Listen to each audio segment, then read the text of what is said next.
Hello. Hi, welcome.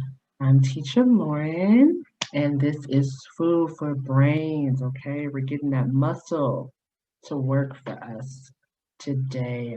English learning is difficult.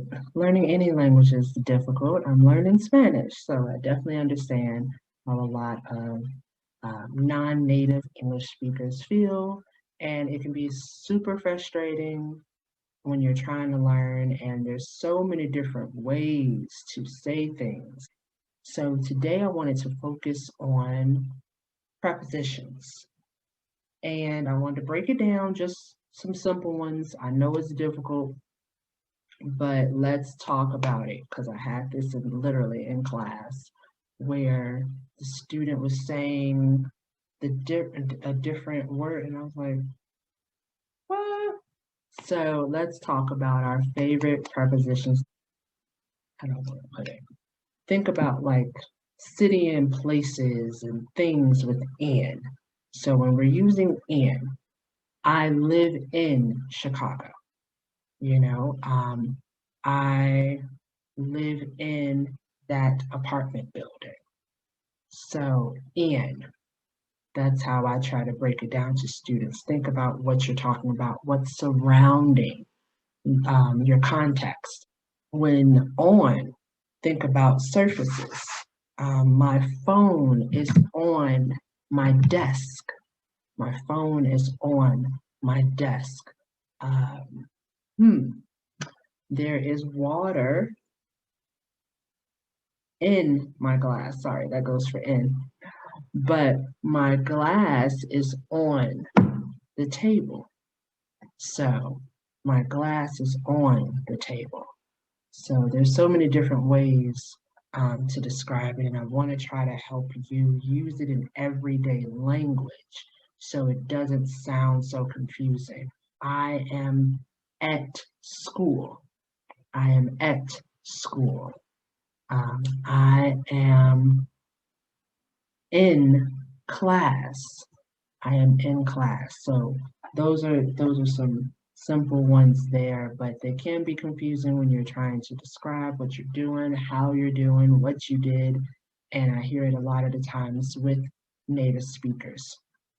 Okay. By I try to think of how can I describe that for you? By I try to think of like it's a location in a sense of where you're going. So put your shoes by the shoe rack. So put your shoes by the shoe rack.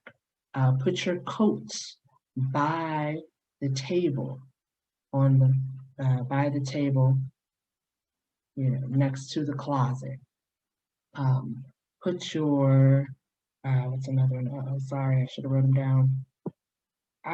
Put your coat by the desk. Put your coat by the desk, or put your coat by the closet. Um, put your coat in the closet. Put your coat in the closet.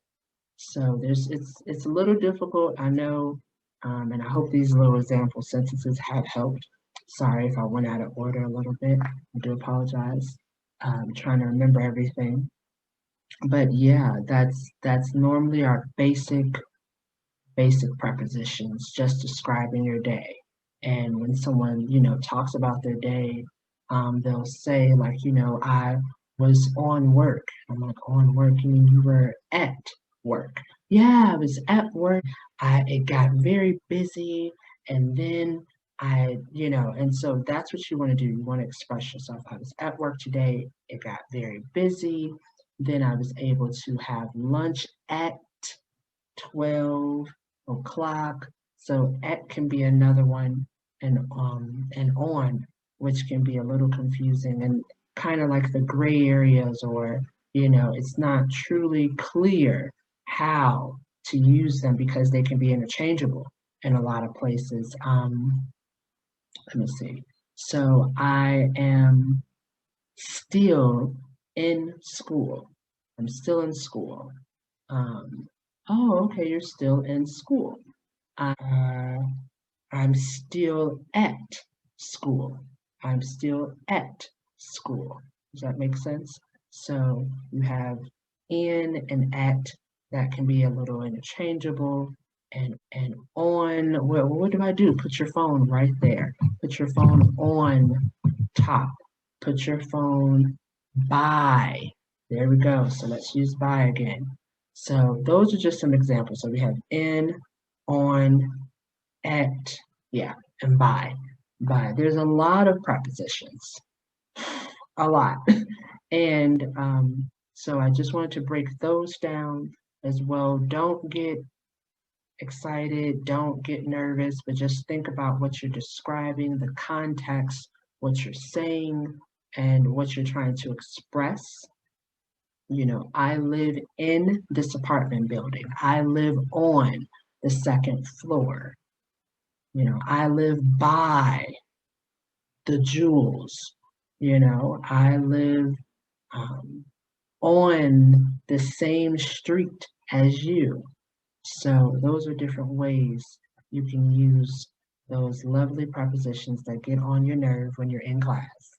But thank you for joining me. I just wanted to make a little short one for you for that. I know we're all busy, so stay safe in this pandemic, and I will see you next time in class for another lesson. All right? Have a good one. Bye.